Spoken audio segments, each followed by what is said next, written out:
What's up, everybody? This is the Ike Inspirations podcast, and today I have a great guest named Alan Paul. Alan Paul is a podcast consultant and a Christian creator who I'm excited to talk about and to talk with and have a lovely conversation with. So, Alan, can you please do us a favor of introducing yourself to the audience, explaining who you are, and starting this off? Oh, Yeah. awesome. Well, Ike, thank you so much for having me on the program. It's absolutely an honor. And anytime people ask me, introduce yourself, I always feel like people are going to forget the whole long bio, right? So I try to keep it very simple, something that people might remember. If these words are on Yeah. my tombstone, I'll be happy. They're a husband, father, creative, forgiven. So Mm. if you remember those four words, that's pretty much all you need to know about me, but I'll flesh it out a little bit. Husband of one amazing wife of 28 years, Michaelia Paul. My kids' father, that is three kids, all of them grown and all of them still like their dad, I think. So that's really awesome. That's been the joy of my life is to raise three amazing two sons and one daughter. Then I have my creative side, which is where I do for a living. It's how I live out my calling, which is as a podcaster, musician, author, and pretty much anything that regards content creation and helping other creators to live out their life and become more like the creators that they were created to be. And then forgiven, because all this comes back to the fact that God saved me, God loves me, God keeps giving me second chance after second chance, and I continue to live to try to bless Him and bless His people. So that's my bio in a nutshell. Yeah, I like it, man. I like it. I think it's easy, it's simple and straight to the point. Husband, creator, father, and forgiven. Awesome. Yeah. So I'm curious, man, because my first question for you is, what would you say, Paul Allen, is the relationship between God and creativity? Because for me, I feel like God is the ultimate creator, and because we are created in His own image and likeness, therefore we're also creative in nature. So I'm curious, like, what does creativity look like for you while doing God's work? Oh, I love this question, number one, because it goes to the heart of what I do. And we all know if you're, obviously believers or people who love God or know God in this space, you know that God is the ultimate creator. So, the Bible says that we breathed into Adam the breath of life, right? The breath Yeah. of life was basically essence of who he was, of who God was, the living essence of being not God, but having qualities that relate to God. And one of the qualities that relate to God is a creator. So the first thing I like to try to do, first of all, because I know sometimes maybe people in your audience or your community are not Yes. creators, like they're not musicians, authors, they're not Yeah. dancers, right? But we all have God's creative spirit within us simply by being children of God. One thing I always remind myself is that, people go up on the Grammys or the Oscars and they, even if they don't believe in God, they'll say, like, I want to thank God, right? Yeah. Or they Yeah. want to thank Yeah. the universe. It's because even though people who don't believe in a Christian God recognize that creativity comes from something outside of themselves. Yes. Every Yeah. religion, every single person knows that there's something spiritual about creativity. So Yeah. that's the first link that we automatically enter into a space where we are working within God's ultimate creative power when we create. Whether you're creating a spreadsheet, figuring out a math problem, or creating the next great symphony. Okay? So that's my first connection between God and creativity, that He created creativity. And the second thing is that I love the idea that we can actually become closer to God through creative work. So I'm writing right now this devotional for YouVersion, talking about the Creator's purpose. And so Mm. when God created, He didn't just create because He felt like it, right? He had purposes. He wanted to teach us about joy. He wanted to teach us about responsibility. He wanted to teach us about multiplication, how every single seed creates all these other seeds, right? So we learn more about God in our creative art, in our creative art. So when I'm a musician. So when I play music and I realize, hey, I can take this one particular beat, this thing, change it around and do it several times, and it's going to create this rhythm that's going to make people dance. Well, that's something that God created as well. And it's the concept of rhythm, it's the concept of a process that continues to operate over and over again, like the sun and the moon rising, all that Yes. stuff. I'm operating in a sense that God created the world to create, and it helps other people to have more fun, to have more joy, to have more life, to have more beauty. So that's the connection with me. It's both that God gave me this operation, this ability to create, and when I do it, I learn more about him, more about the way that he operates, and I can bring more people closer to him. So that's definitely a beautiful question you asked. Yeah, man, and it's for me. The first verb in the Bible is created.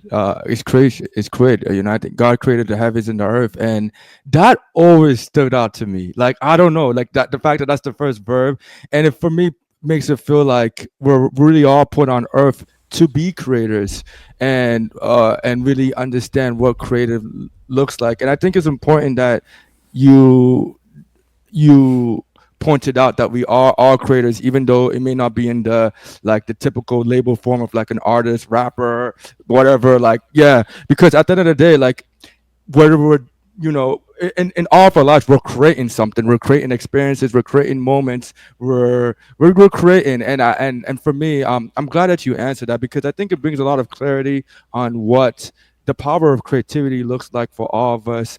And I do think it's interesting that like when you see people like, oh, Kevin Hart or like that are like athletes when they win championships, they do always say like, I give all thanks to God. I always wonder that really question, but it does make me um be proud to be a Christian and understand that like God is doing good, and I hear it all the time, man. So I love that you mentioned that example. Yeah. My pleasure, man. So glad, and I love the fact that you're really bringing out this connection without being, and I hate to say it, churchy, right? Yeah. Because I think one of the things that people immediately do when when you start talking about God and creativity, that they assume that you have to then lead with, well, then everything I create must be Christian. Everything I Yes. create must be godly. And of course, I run a platform called God and Gigs. Yes. But that doesn't mean that everything that I create has God in the title. Now, Yes. didn't mean that God's not involved, right? But so many people think, and again, Christians really get stuck on this. Is what I really do in most of my platform is that I try to help people Mm, realize that, hey, just because you created a comedy that has no mention of God, you went out there and you created a painting that was just a painting that had nothing to do with necessarily a scripture verse. You weren't putting mm, scripture verses on the bottom of your shoes saying, blessed are those who walk, right? Like you're not, yeah. you're not having to overdo it with the mention of God in your work. Yeah. But that does not mean that then you're either ashamed of him being a part of your work or that you don't want to use your work to bring glory to him, even if Mm-hmm. he's not mentioned at the time. And then Mm, that's the key word, mm, at the time, right? mm. I don't know if you know this piece is, I know usually it's played around, this classical piece is usually played around Easter and Christmas, Handel's Messiah, the Hallelujah chorus, Yeah. Hallelujah, right? Well, the composer of that is George Frederick Handel. That's one of my Okay. favorite quotes, and it's one of my favorite quotes.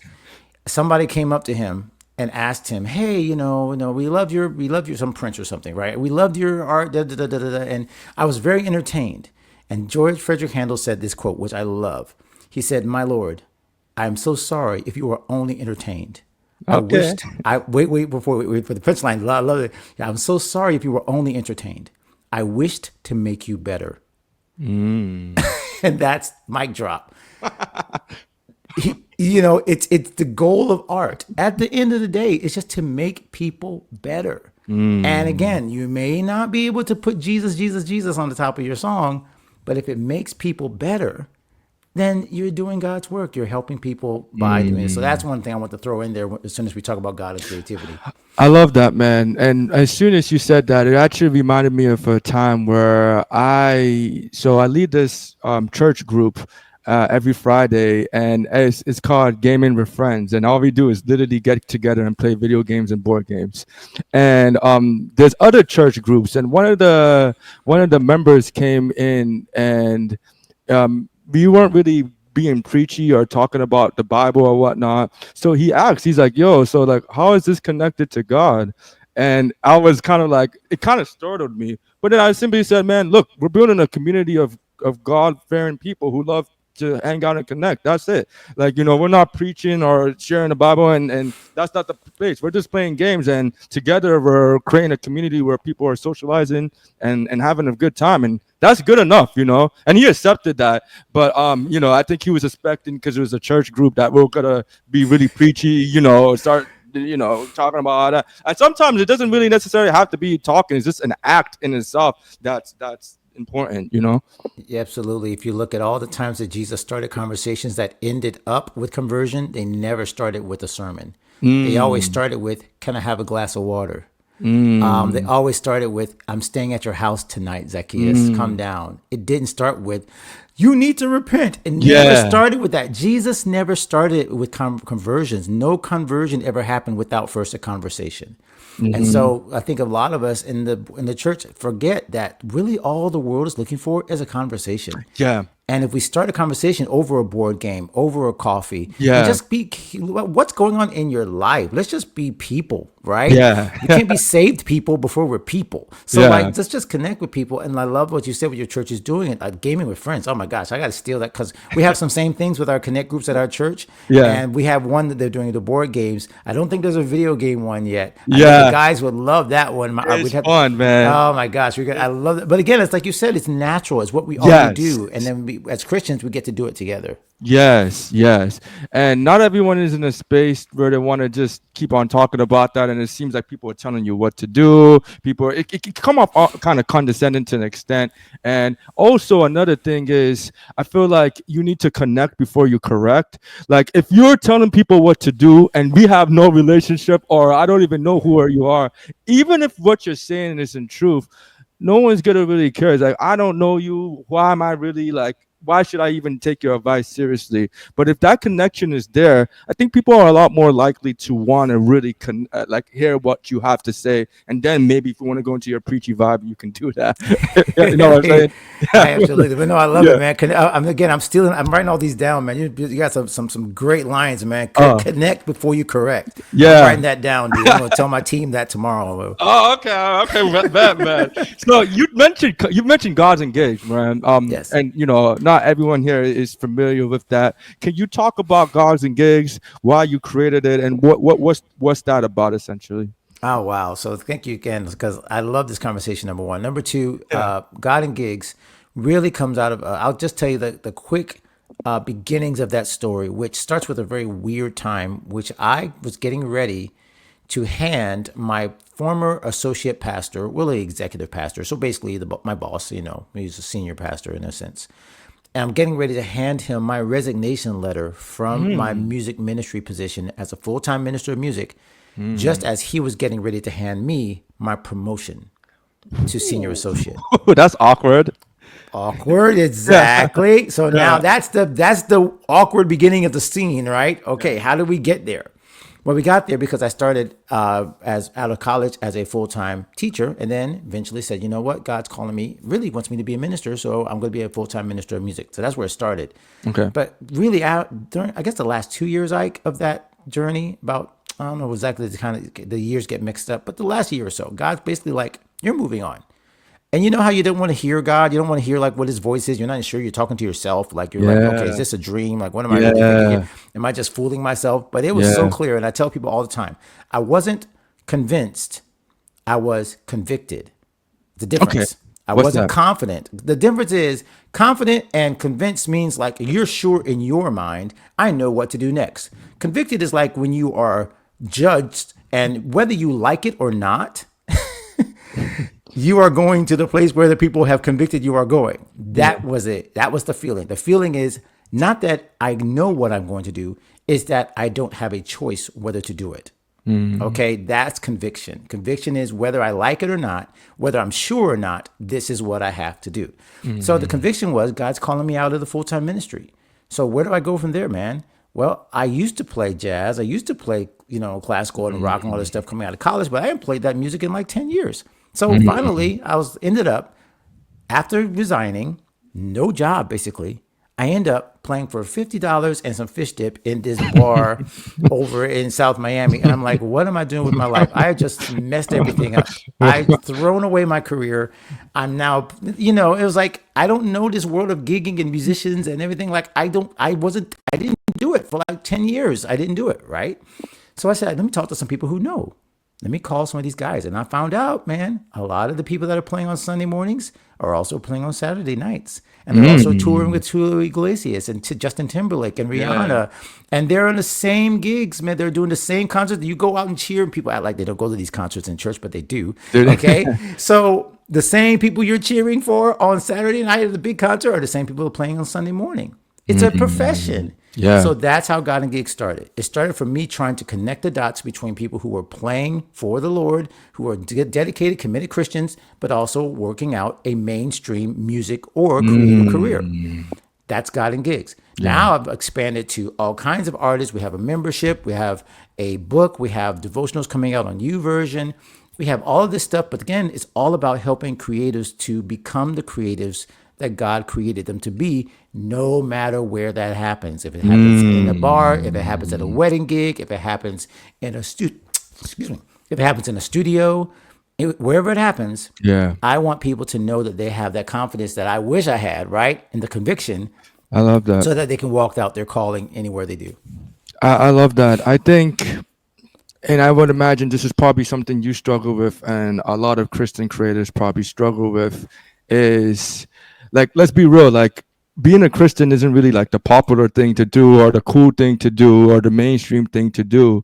But yet, especially if you're a creator who makes money from your whatever creative act you do, you need some type of influence and income. So then you start to have this introspective philosophical battle of like, do I be myself or who God called me to be, or do I conform to the world and really just kind of do goofy stuff? And it's kind of hard because sometimes I feel like once you say, "Oh, I'm a Christian rapper" or "I'm a Christian creator," you get put in this box that like makes it hard. But I think your conversation is kind of gearing like you can do godly stuff and not necessarily have to put that label on yourself that limits you, right? Absolutely. And I love the fact that you mentioned those ideas of Christian rapper, Christian this, Christian that. I think you might be familiar with Lecrae, right? Yes, Lecrae. I was So thinking yeah, so. I've watched him for years, read his book, and he's walked that line so carefully, right? Because he never wanted to be put in this hole in this box where only music he could ever create and only people he could associate with. You use the word influence, which is very important, right? Yeah. His influence goes beyond just a Christian world. But of course, he's been Yes. criticized because people say, oh, you're worldly or this or that and the other thing. I believe, honestly, Ike, that every single creator has to do this. They have to do this in terms of, I use this scripture from 1 Corinthians 14:15, where Paul's talking about speaking in tongues. It's pretty controversial, right? But I use it in terms of music and art. It says, I will sing with the spirit, but I will sing with the understanding also. I will pray with the Mm. spirit, but I will pray with the understanding also. Okay, so a lot of people want to make everything super spiritual, right? Oh my Yeah. gosh, I'm a Christian artist, I'm a Christian rapper. Everything is like God's motivated me, and I know exactly what to sing and say every time, and it's all about God. That's great, but the understanding is this is a business. The understanding Hmm. is you're supposed to walk this place and walk through certain rooms, and you have to know what to say, how to say it, and sometimes how to create in a way that to everybody else seems like you're selling out, right? Mm. This is where you have to have that conviction. You have to know, hey, yes, I played this music that didn't sound like God. Yes, I'm supporting an artist that doesn't love God at all. But Yeah. many people also work for bosses that don't love God. And they don't Yeah. say, well, I should quit this job at my grocery store because my boss is taking the money and going out to do all kinds of crazy things. We don't check other professions when Yeah. your boss is actually doing ungodly things with the money. If you Yeah. want to look at the Bible, go to Moses, go to Joseph, go to any prophet, and all of them served foreign kings. All of them. Yeah. So don't come to me with, oh, we can't work for for non-Christian people and support them when we have people out in Egypt and Babylon basically helping to run the economy, right? So I'm like, that's a rant. I'm No, sorry, no, no, it's I true. went off the rails there. It's But cool. anyway, It's okay. Be yourself. Be yourself. It's yeah. okay. So that's my Yeah. answer. My answer, honestly, is that you have to know for yourself where that line is. I can't tell someone that's a Christian YouTuber. I can't tell them where that line is. They have to Yeah. know for themselves where's the line between when I'm trying to be like the industry too much and when I'm trying to influence the industry. I believe Christians are called to influence. We should Mm-hmm. absolutely be. You mentioned Kevin Hart. I think another great guy example is Kev on Stage, right? Mm-hmm. Kev on Mm. Stage is influencing. Like he goes out to. I just saw a Facebook with him on. I guess it's some wrestler. I don't watch any kind of wrestling, but Okay. I saw some wrestler. like looking right at Kev on stage and shouts him out and basically is like, messing with him, right? Because the wrestler's Yeah. like the bad guy. So he's like, your video sucks. You know what I mean? And Kev on stage is like lit up. Why? Because that means that wrestler is watching his stuff. And that wrestler just publicly announced that, hey, I know this Christian, Yeah. artist. I'm paying attention to him. I like it was just so cool because you saw that intersection where totally non-Christian environment, right? But the Yeah. but the wrestler is like, I watch you, you're the guy. That's the way we should be. We should be Yeah. encouraging and influencing outside of our markets, outside of our Christian, four walls, I agree. because the world needs more of that. And again, it just needs more good art, more excellent art. So I yeah, agree. that's my answer to that. No, I love that. And we talk about example. You mentioned Kev on stage. My favorite rapper who I think does this beautifully, who like kind of does a good job of being mainstream but also representing God, in my opinion, is Kendrick Lamar. I think he's a very he does a good job of wrestling between it, even though it may be controversial. I think I think he does a good job of representing Christ. And then there's another creator that I'm a huge fan of, but I'm curious if you know who he is. His name is Corey X Kenshin. Uh, I'll be amazed if you know who he is. He's a YouTuber. He has 20 million subscribers, but Wow, I'm gonna check him out. I'm gonna he's check a him he's a out. he's a gaming YouTuber, and basically Okay. he just plays like games, whatever. Like, and after he's done playing games, he will send like a Bible verse. And again, it's kind of like what we were saying in the beginning. It's not really preachy or anything, but I think it's more important that like the spirit is there and you can feel that connection with God necessarily than just talking or trying to intellectualize or show how smart you are. Like you can just feel like that person's spirit or connection to God, no matter what they're doing, whether they're playing the piano, being a comic, YouTubing, rapping. Like it doesn't matter. You can just feel that spirit, And I think that's what really matters. And I think that's what I pay more attention to, less what they're saying, but more what they're being. I love the last song you just said, what they're being, right? That goes to the Yeah, authenticity. People yeah, can sense and understand, no matter, look, AI, you name all the different things that are making people feel or seem like they would question authenticity. I think human to human connection is always a key thing where people can sense and understand whether you're authentic. yeah, And it's a byword now, right? It's a catchphrase now, yeah, but it's also something you can't escape. Like yeah, right now, and I'm being very straight up with you, there is an authenticity about you that you are being who you are, who God called you to be. You're speaking yes, without, you're not trying to put on airs. no, And you know what it does? That gives me permission to to then be, be authentic myself yeah, and not have to hide behind, oh, well, let me look perfect for the camera. Let me nah, say the perfect thing. Let me make sure that everybody likes me or that I don't say anything that's out of turn, right? There's a yeah, level of respect and authenticity that comes with everyone else saying, hey, it's okay to be who you are. And yes. then we're all walking this journey toward being. So yeah, I love that. And that's 100%. Whoever it is, whether it's a gamer, whatever, like I want more of that in the world. Yeah, and I'm gonna be honest. When I first started this podcast, I mean, it was about a year and a half ago. There was a lot of ego in it, to be honest. I was thinking, oh, I'm gonna be the next Joe Rogan. I'm gonna get millions of downloads. I'm gonna have all type of incredible guests on, and by God's glory, I still hope to have that. But I would reach out to these people. I'm just young and dumb, and I'm thinking, oh, like. They're gonna say yeah to me, like why not? And obviously I'll reach out to NBA players and then dot, and then I got humbled and I realized that obviously like I gotta build a platform, I gotta work up to it too.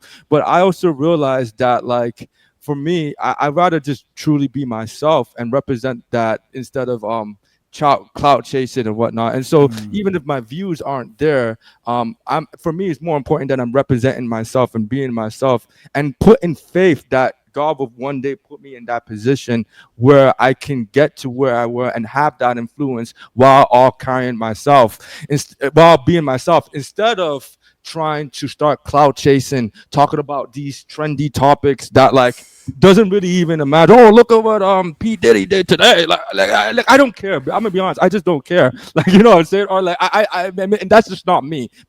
So that's why I think it's very important to be yourself. And before every conversation, that's literally all I ask my guests: just be yourself. And I don't care. I don't want you to be anything else. I don't want you to put on some fake, like, try to cloud chase or say some hot take to I don't know, go viral. Just be you. You know what I'm saying? And Yeah. that's why I'll be happy. I can tell you're doing the same. You know? Thank you, man. That's actually near and dear to my heart, and I love what you called it, clout chasing. I call it audience building, to build the audience crowd, Yeah. right? And I believe, honestly, I mean, look, Jesus changed the whole world. All he found is 12. Yeah. And so the fact is that I believe community is the answer to that. I just did a Mm, couple of posts. I'm going to continue doing posts on this. Maybe it's going to be a TED talk one day in faith, right? Why building an audience, clout chasing is killing creatives. It's killing our creativity because of what you mm, just said. It puts all the focus on you. It puts the focus on the yeah. person.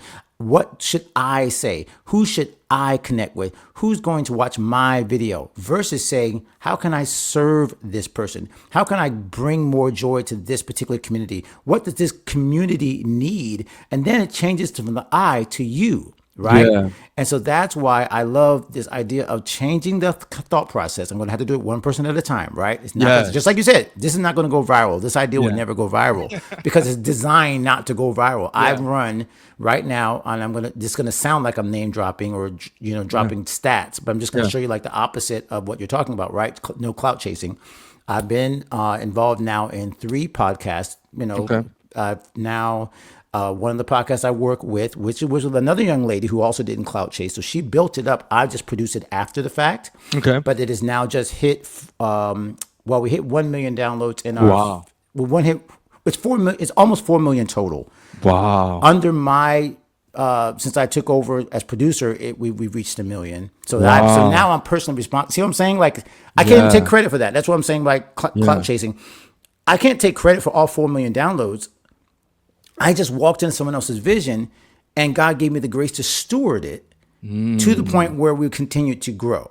And then there's mm. 2 other podcasts I've been involved in now. So I've been podcasting since 2016. We've had Grammy winners, we've had Emmy winners, we've had people that have, built 14, 15 different companies. Wow.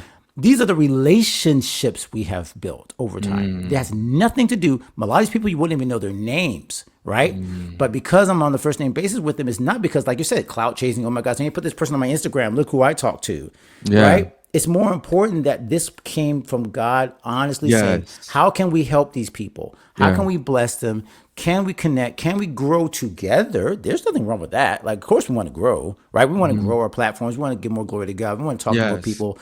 That's naturally what we're supposed to do. And even as I mentioned in my devotional, God's creator's purpose is multiplication. Yeah. Like every seed is supposed to grow and build more. So you're not supposed to stay small. If a Yes. seed stays small, there's something wrong. It's Yes. eventually supposed to grow into a tree. Yes. But the question is whether we try to advance the process, speed the process Yes. up through our own human and our whatever marketing efforts Yes. to try to beat this process, and you can't. Things that Yeah. grow over time stand the test of time. So Yeah. that's really what I'm trying to really encourage all our creators and God and gigs to do, is to slow down, figure out who you're supposed to serve, be a part of a community, and then even if you stop, the community stays together. When Yeah. Jesus left, the disciples said, what are we going to do now? Oh, I know, we're going to go build a church, because Yeah. that's what he told us to do. So the community did not even need its leader to be physically present to become one of the greatest movements of all time. Same thing can be said for every single platform. If you make other people's first, just like it says, the Bible says the first shall be last, last shall be first, eventually you'll be first again. Yeah. But you got to make yourself last first and serve other people. I love it. Yeah. I mean, the problem with cloud chasing is too, I feel like when you go viral for something, it's usually just a moment. And then a lot of people who never knew you associate you with that moment that's goofy. And then people want to know more about you for the moment. So let's say you go viral. I don't know if we're talking about like, I don't know, P. Diddy or like R. Kelly's like controversial Yeah, stuff. controversial people, Yeah, yeah. then now people are gonna just want to hear you talk about that, even though you might be a platform dedicated to doing something completely different. And then like it kind of now you don't know if it's like, should I keep talking about R. Kelly or whatever or P. Diddy, or should I just continue my like whatever conversation you are doing. And then I feel like you come to this like spiritual like battle is like, okay, what do I do, and unfortunately, being of the world, I'm sure you and I just go on social media and you just see it like Oh everywhere, and yeah. it's Oh yeah. Oh and yeah. It's so and it's nasty. and it's so, and what's crazy is that no matter how hard we try, I say I Yeah. try, there's still the comparison Yeah, came, right? The cancer of for sure. comparison. You constantly say, oh, maybe I should be doing more of that. Maybe I Yes. should be. Look, I got episodes every Monday, man, for the God and Gig show. Yeah. And trust me, I'm sure you're the same way. Like, okay, do I need to grab one of these topics that's going viral on Twitter, Yeah. that's going viral on X, that's going viral on Facebook or whatever? Like, do I need to play the game? And again, there's some wisdom involved in that, where Yeah. if your community is discussing it, the answer is Yes. yes, Yes. right? If your community is like, what do we say about this? How do we handle this? Da, da, da, da. Now it's like, yeah, let me address this. Let me talk about it in my way of talking about it, not to be like, Mr. Beast or Yes. whoever, right? So the key is, again, is if you talk amongst the community, you will find out what the content should Mm. be. And this goes for any platform, right? Christian or otherwise, right? Yeah. If your community is talking about it, you should probably be talking about it. Yeah. But if it's something where you're just trying to drag on and try to get the clicks from another community, another group of people that, like you said, are Yeah. never going to know who you are, aren't going to stay with you. We're dealing with this right now, to be very honest with you, with one of my YouTube channels, with one of the church podcasts that Please. I work with. I'm curious. We're getting tons of subscribers from a certain video. Okay. Unfortunately, we're not going to talk about that topic anymore, right? Like, we had a Yeah. special guest on, our Yeah. community was talking about it, right? Yeah. So pastor said, let's do an episode. We brought in an expert, did an episode, put out some clips. Hey, here's the episode. People are clicking, clicking, clicking. They're not going to find that episode again. I mean, Yeah. another episode on that. You follow me? Like, it's Yeah. I almost, hear I you. feel bad. I feel bad because it's like, they're like, oh, he's talking. It's like, yeah, but this was a one-time thing that, Yeah. popped up, and we wanted to address it with our community, but it was not going to be, it's not the focus of our podcast. You know what I mean? And Yeah. so those people are going to be sorely disappointed. They probably won't follow, which is fine. Those numbers, that's why numbers will fool you, Yes. right? Numbers will fool you because you'll be like, oh my gosh, they have 10,000, 10 million subscribers. And they, like you said, it'll be from one video and they haven't come back. Yeah. So that's what I think is so, you got to be so wise when it comes to this stuff. It can really fool you. As I hear you speak, you're talking about the importance of community and essentially building a community, and I'm with you too. I feel like that's something that I've begun to prioritize and really think about, like, how can I build a community. And for me now, the way I view this podcast is valuing the relationships I'm creating and the conversations I'm having, instead of really how many views I'm getting, and just enjoying the process for what it is. So, but also in doing that, building a community, like I mentioned, gaming with friends is a community. Right. And I find myself, I enjoy building and leading communities, and I want to become a better steward of a community. For those interested in building a community, what could we do to grow our community and be better leaders of what we're doing? Okay, number one, I love your interview style and I love these questions. Okay, because this is Thank literally you. something I really need to think out. Like, even as you were asking, I was like, my gosh, I need to know how to explain this Yeah, yeah, because please, I've done it, please, yeah. but being able to explain it is a whole nother thing. So I'm just going to walk you through a couple of things that I've done. It's not ABC, right? Yeah. It's not but I can tell you from the get go. I can think of some of the music communities we've built. We have a kind of jazz soul 3 day or 3 concert series we were doing in the summers. And I remember we started with just, a few people coming out to one of these little jazz, clubs or whatever. We built it over 5 years to where it's a community of people who look forward to these concerts. The first thing you have to find is shared interest. I think Okay. we found a shared Shared interest. interest. Okay. Yes, a shared interest in jazz, a shared interest in soul, R&B, and not being these huge clubs where, like, you can't hear and everything's going boom, boom, boom, right? So we wanted to create something kind of like where people would be chilling at the house listening to these artists, but, doing it in a live setting and definitely like appealing to that more sensitive, intimate vibe, right? Hmm. We just found 20, 30, 40, 50 people who felt that way. And so the first thing you do is say, hey, we got a shared interest. We want to connect over this particular shared interest, whatever that community is. Could be gaming, right? Could be Yeah. Bible study, could be whatever.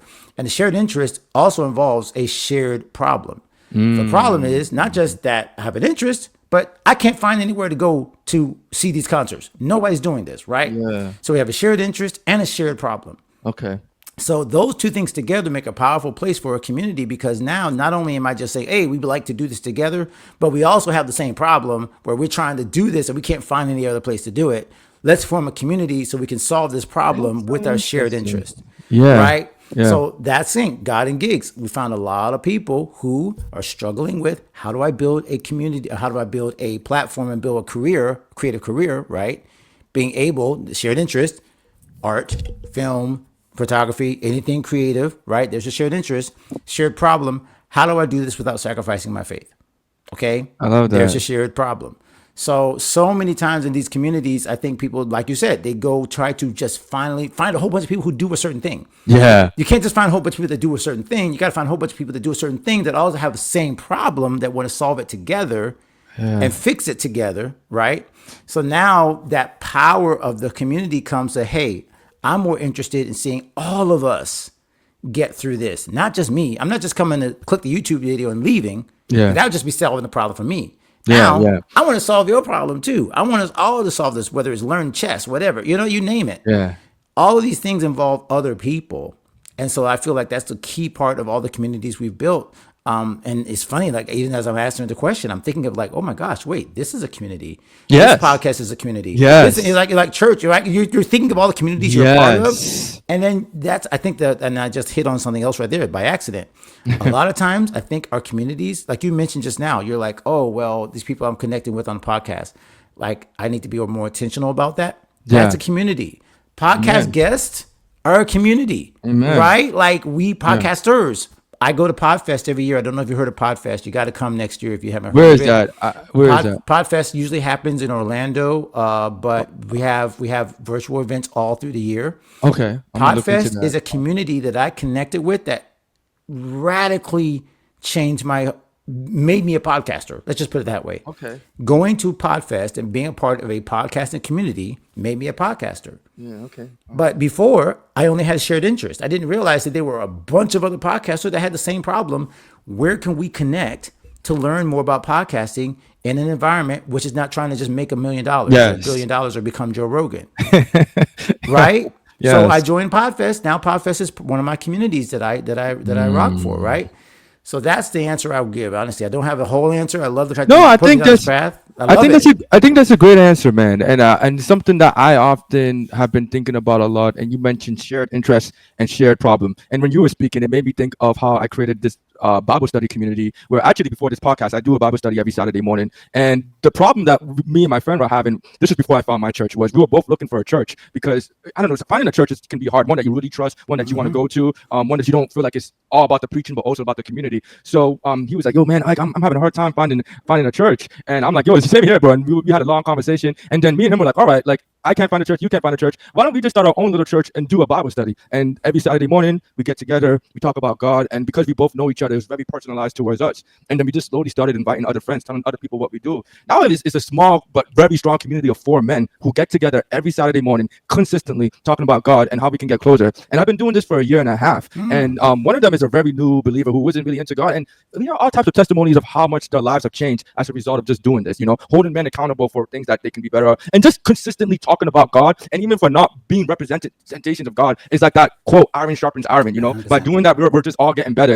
And it kind of goes to your point. Shared interest. The interest was we all want to connect with God. We want to get closer to God. Shared problem. We couldn't find a church because we just can't. None of us, or we would like a church, but we couldn't find one. So we created one. And yeah, that was it. I love that. And number one, of course, you're speaking, and again, to things that are near and dear to my heart: men's ministry, connecting with men, godly men. And the fact that you found people that are willing to do that, even outside of a church necessarily, is so powerful, brother. Because this is where, like you said, it doesn't matter what the size of the community; it's Yes. the depth of that. So you're right. Yes. In the Bible is very clear. Ecclesiastes, Yes. two, was it the three, four Two is cord better is than not two is better than one, and three, four cord is yeah. not easily broken. Once you get to that third, once you get to that fourth, and you realize, like, hey, we can do this, and it doesn't matter that the size becomes Yes. not important. Yes. It's not important anymore. Now you're like, okay, if more people join us, they will have something that's solid to join. Yes. It's something that will stick together. We know what our purpose is. You don't necessarily need like a big billboard or whatever to market it. People are just, like you said, cycle back to authenticity, right?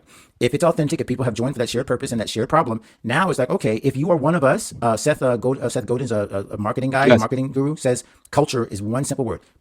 One simple phrase. People like us do things like this. Yes. That's culture. So you're building a culture in your group, Yes. right? And that is creating a community. The community has a culture. Yeah. People like us get together on Saturday mornings and talk about the Bible as men without feeling any kind of shame or Yes. weirdness or whatever Yeah. Yeah. about being guys talking about the Bible, right? So it's Yeah. like your culture is already building just in this group of four. And then if you get more people, then you start to say, okay, well, we got to build some systems to make sure we all know. Yeah. We got to get the Yeah. Telegram chat. We got to get got to build some systems in Yeah. place so that we know where we're going to meet. Okay, we're going to do a virtual chat, blah, blah, blah, blah, blah.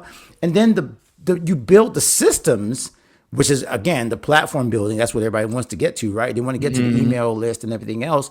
Well, once you have the shared purpose and the shared problem, now you build a system to help those people stay connected. Now you need the Patreons. Now you Yeah. need, you know what I'm saying? Then, because a lot of people start with, oh, I'm going to get a big community and I'm going to build this big membership site or Yeah. whatever. You don't have the connections yet. They're not deep enough, Yeah. rooted enough to really want to hang out. So they're not going to go into some big website you built Yeah. because they don't know anybody yet. So you have Yeah. to start with that level. So I love this conversation, man, because No, likewise. so many of us are in this same spot. I mean, Yeah. pretty much anybody that's starting anything ends up at this same spot where they got to make the decision on how they're going to build. Yeah, and I think honestly, I feel like this is just experience that taught you. At least I feel like experience has taught us these lessons. Like, because I'm gonna be honest, I've been YouTubing for years, and I just been doing this podcast for over a year and a half. And I didn't always have this perspective. I first was starting off like, oh, how can I go viral? How can I connect with like as many people as possible? But then when I did have a post or something that did go viral, it didn't really feel like the same, and I felt like they didn't really care for what I actually who I was. It was more for like what I did, Yeah. and I didn't like that at all. And I'm like, I rather just rock with the people, the 10, 15 people who deeply like my content, whatever, than the thousands or hundreds of thousands who are just expecting me to do that one viral moment that doesn't really represent who I am. But I think that a lot of that comes with experience and wisdom. And I feel like as much as we can talk about it, it's easier said than done, because Oh yeah. comparison, especially as you're on social media, it's almost impossible to not like to take this advice seriously at all. You know what I'm I've saying? lived, As soon yeah, as you get on social media. exactly. I've limited my social media intake, man. I try so hard. Same. Like, obviously, again, we're going to keep cycling back to this. Why am I on social? Social Yeah. media used to be social, literally Yes. about connecting with friends, right? Yeah. So now I try to remind myself, okay, am I on this platform right now to serve my community? What can I do to either boost somebody up, share their post, do something where I'm actually blessing someone and not just doing doom scrolling, right? Yes. So if my purpose there is to help build community, then yeah, I want to stay. But I've been so tempted to get off of Facebook. I've been so tempted to Yes. and the only thing that's keeping me, be straight up, the only thing that's keeping me there is the fact that I do have authentic people in my community on Facebook. Because if it was just Yeah. up to me, I'd be goat. I would Yeah. not be there. I am sick and tired of Meta in every way, shape, or I form. don't Right? blame The you, bro. algorithms, all of that. I'm done. The only thing that's keeping me there is the fact that, wait, am I serving them by getting off, or am I serving myself? It'd be serving myself. I would be giving myself a break from seeing all this other stuff. But Yeah. if they're there, I need to be there. So Yeah. that's really the purpose of the community in social. Like you, I'm very conscious of the way I use my social media too, and I try to use it as a tool and not be consumed by it. And for me, something that like really helps is like I don't have the apps on my phone, Smart. but I use it on my computer. So, and I don't think social media was really designed for the computer, so it's hard to doom scroll on like like, That's you know what I'm good. No, saying? that's really good. That's That's what I do. really smart. That is So super like, smart. yeah, that's what I personally do, and it really helps me like kind of limit, because it's kind of hard to want to doom scroll. I don't know if anyone, you still can, but it's not the same. So when I take it off my phone, but like if I use it on my laptop, it creates a thing. And then another thing I do too is I have virtual assistants who do the posting on my behalf. So it also kind of helps me remove it. So I do have a presence there, but I'm not necessarily the one posting, because I don't know, sometimes when I used to post, I would immediately be attached to the results. Oh, how many likes did I get? How many comments? But I'm not the one posting anymore. My virtual assistant's taking care of that. And she obviously, although she's a fan of my podcast, she don't really care,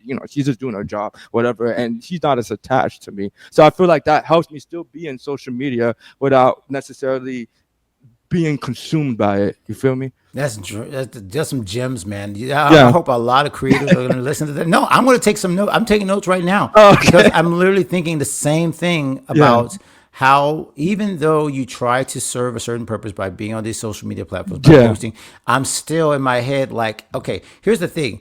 Is this my zone of genius? Yes. Is this where I really am spending the most effective time, or am I just wasting time where I could have been doing something more important that actually benefits either my platform, my brand, my community, actually moves the needle forward? Or am I just sitting here, like you said, looking for likes, looking for Yeah. how many people commented? And that's a dopamine hit that the social media people know. Like you said, it's so smart to get off your phone because Yeah. they know that like it's almost like a slot machine. You're just hoping Yeah. for that next hit of people liking it. Yeah. So it is so smart that you're getting off of the particular device that makes it most easiest to get sucked in, Yeah. and keeping it as a business decision, as a decision for your VA, just to really think that through versus just kind of like you said, like just trying your best to find things. I think a lot of us just Yeah. fall into that pattern, and Yeah. yeah, it takes away our time, and it sort of takes away your motivation when things don't work, and you don't Yeah. feel like you're making any traction. But yeah, but I'm not perfect, and I'll be honest. I do have my times of doom scrolling, and when I do doom scroll, I don't know if outside of it just being a business decision, just my mental health. I Yep. always feel myself literally feeling depressed, or like just I like whatever like my sense. I just feel like I'm numbing down my spirit or whatever makes me like happy, like reading books or connecting on podcasts or going out for walks, like that stuff that actually makes me happy, or listening to music. When once I start doom scrolling, I immediately start to feel like useless, like sad, like, and then the comparisons start to happen too. I ain't gonna lie, man. You start to see a really bad woman, like, oh man, like, wonder what it'll be like. But I hate that. That's one of my things. Yeah, I see a yeah. really pretty woman, like, oh man, wonder what it'll be like to be with her. And then it's like, what am I doing? What am I It's doing? dangerous. It Yeah, is yeah, 100% dangerous, man. yeah. Absolutely, for all those reasons, for Christians and men, all those things, right? And what you just brought up made me think of the podcast. One of the podcasts I was mentioning earlier that I helped produce is called My Morning Devotional. So it's four ladies in our church, so four pastors' daughters are in our church. And we've been doing this for now. Like I said, we took over the podcast for like a year now. So now we've been doing Okay, it, but it's a daily 5-minute podcast. It's been an that's amazing cool. experience. So the reason I bring it up is because she mentioned that she had given up social media for about like a month or something like that, just like, taking Hmm. it off. And what she said was in her mental health, and that's why I thought about it when you said it. She said like the change in her mental health felt like she had gotten a whole week back of her life. Yeah. Like, and just the fact that Jordan Rayner, a book I read, and I follow this author a lot, he calls these things infinity pools. Mm. Infinity pools is like any social media, anything where there is no end in sight. So we Mm. call it doom scrolling, right? But basically, the Yeah. whole point is that it's an infinity pool because it technically has no end. You could continue scrolling, and the algorithm will keep giving you TikTok videos or Yeah. whatever forever. And so the idea is infinity pools is just like the idea, like you're in a timeless state that steals all of your time, it steals all of your joy. And we, in the Bible is very clear. He said, Yeah. in Psalms, oh, sorry, yeah, Psalm 90, teach us to number our days so that we can apply our hearts to wisdom. Mm. Each day has a finite part of time, right? It's Yeah. finite. Time is finite. We only have so many years on this earth. We only have so many hours in a day. Social media steals this and makes you think that there's infinite time. There's not infinite time. You don't have Mm. infinite time. Each time you're spending a time scrolling, it's more time you could have been, like you said, building your platform, blessing Yes. people, reading your Bible, whatever, you name it, Yes. active things. So going out and doing those things will bring you rest. And that's the other thing that my co-host said that I remember now. She said, scrolling isn't rest. We think it's like digital rest. No. It's literally like not No. resting. I And so know. then when you like turn it off and you do something like take a walk, you feel more rested than you would have felt like just laying on your bed scrolling. Yeah. So the active kind of rest is the real rest, the rest where you kind of get restored. That's the better Hmm. word, right? Instead of rest, Hmm. think of restoration. What Yes, could sir. bring more restoration? And it's never social media. Social media will never bring restoration.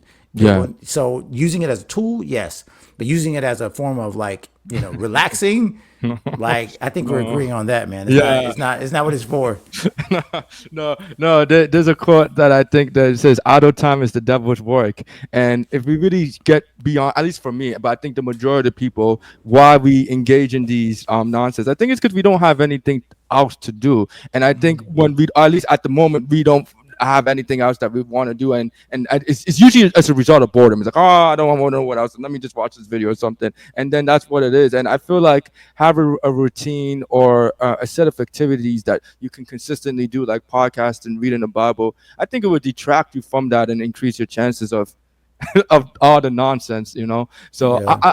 I'm glad that we're talking about that. And as a podcast consultant, and one thing I really would like to hear you talk about, and I would like to learn, because this is something I'm working on and trying to be better at, is I think I'm doing a really good job of being myself on a platform, and I love that. And I'll forever be myself. I don't care who no one's gonna tell me to not be who God created me to be. Amen. But I also have a desire, like you said, to grow into a tree and become a lot more influential.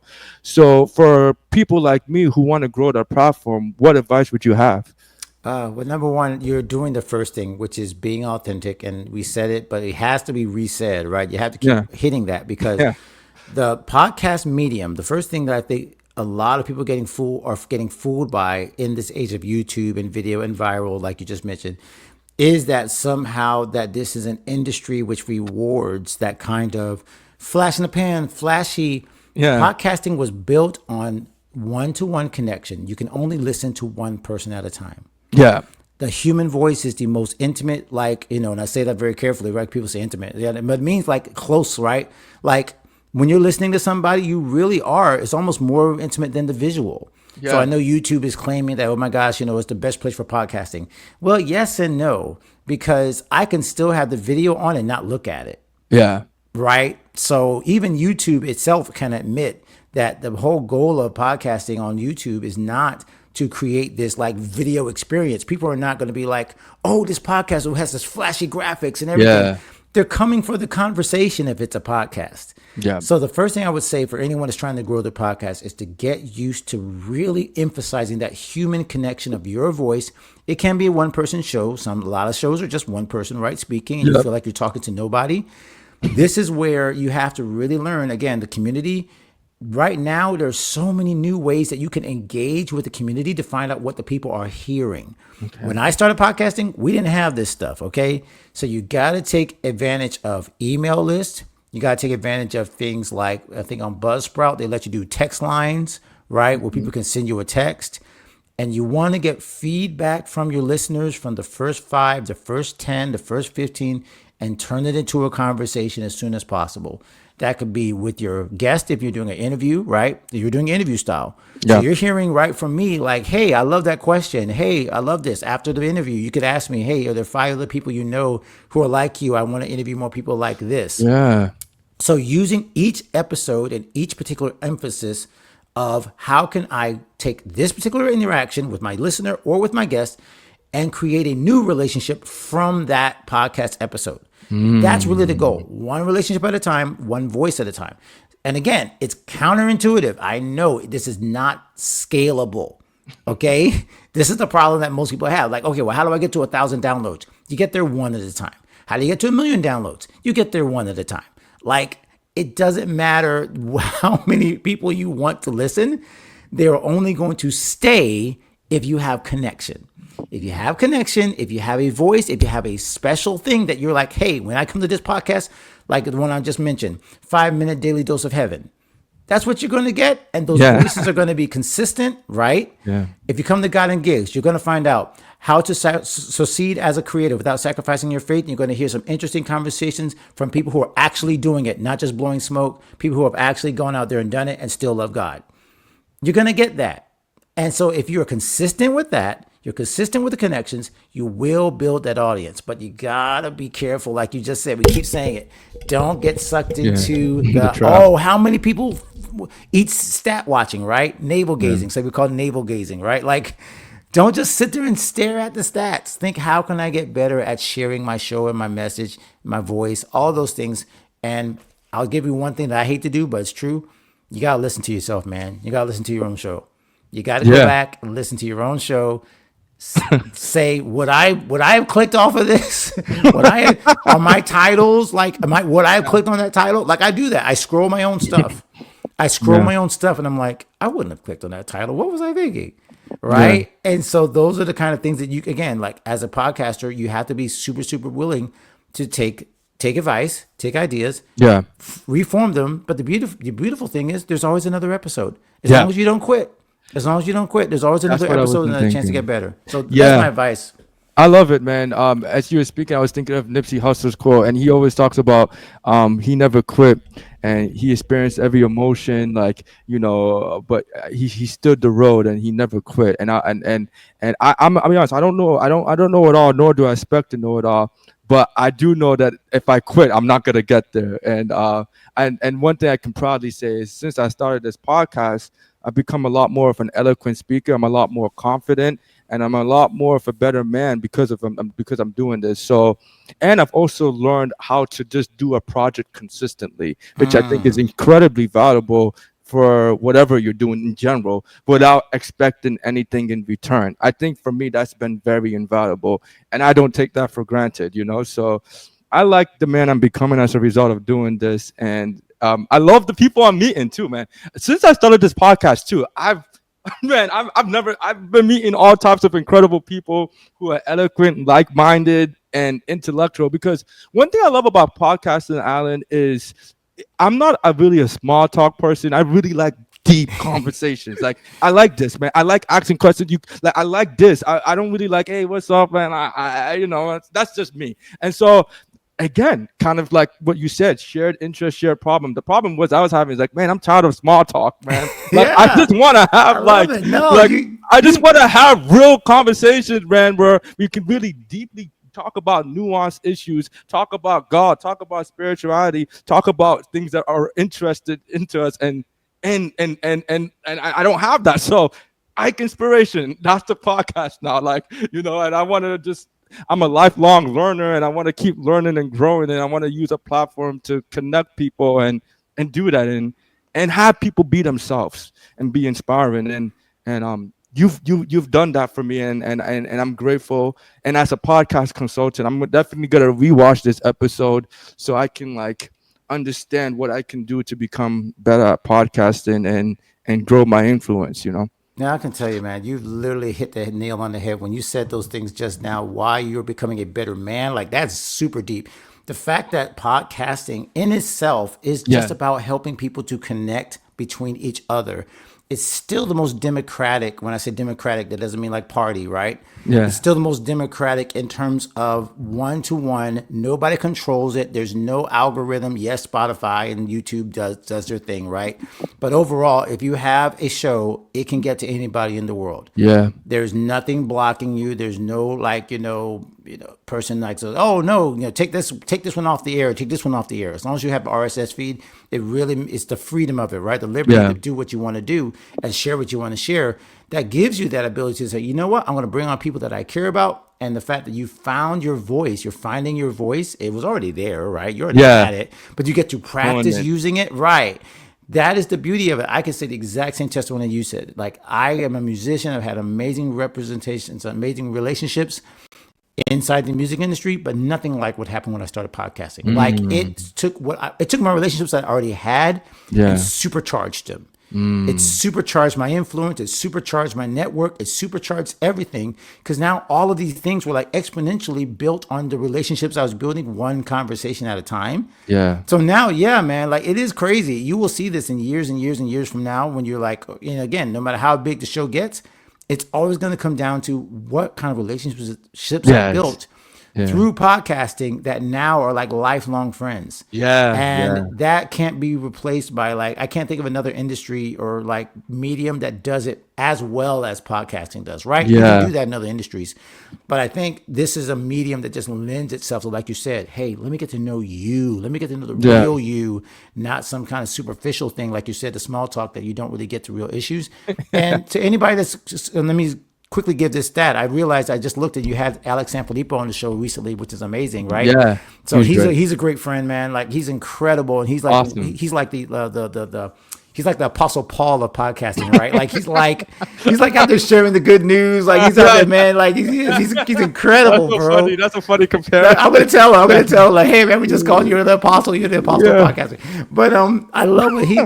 But the reason I mention him is because these are the kind of relationships. It's like, wow, like Mm. I'm around people who are really about building and helping others. Yes. Like they have Yes. and so the more I'm around people like Alex and you, it's Yeah. like, oh man, I this is who I really am. This is the Yeah. people I want to be around.